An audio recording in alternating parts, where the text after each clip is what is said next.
We believe now more than ever, it's important for brands to be what we've termed principled.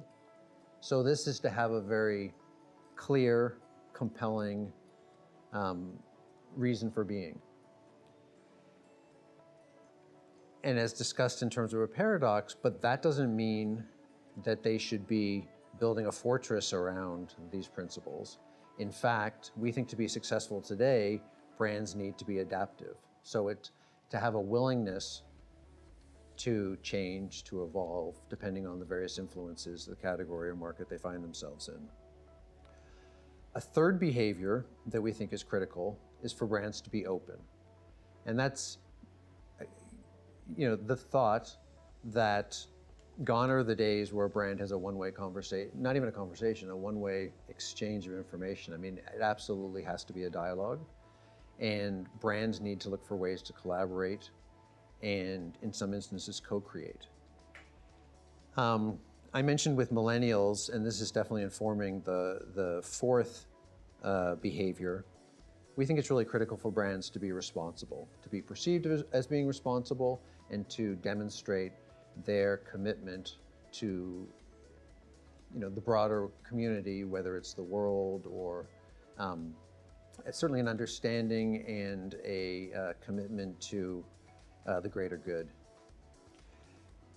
The fifth behavior is that we really think it's critical for brands to act and consider themselves within a global sphere.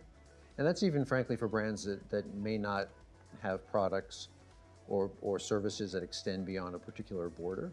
But just because of the world we live in, because of the communications that exist, frankly because of the competitive pressures or the competitive possibilities that could exist tomorrow if they don't exist today, we think it's absolutely fundamental for brands to be thinking and considering themselves within the global spectrum. And then lastly is just the importance for brands to be multi-channel.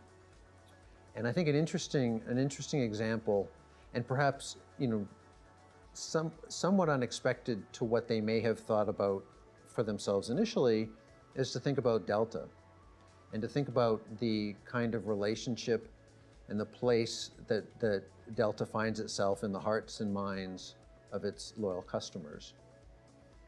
Delta's an airlines, and yet this idea of being multi-channel, looking for ways to leverage a variety of touch points with customers, no one, I don't think, would argue with the success that Delta has had with its app.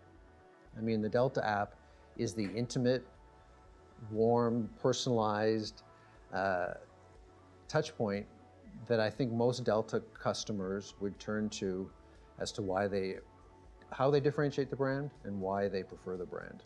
So I just use it as a reinforcement of the need for brands to constantly be thinking in a multi-channel way. So those then are the 6 behaviors that we've identified that we're working with our clients to ensure that they're delivering against to be successful in this world, which, as I said, is very transitional and very dynamic and very disruptive.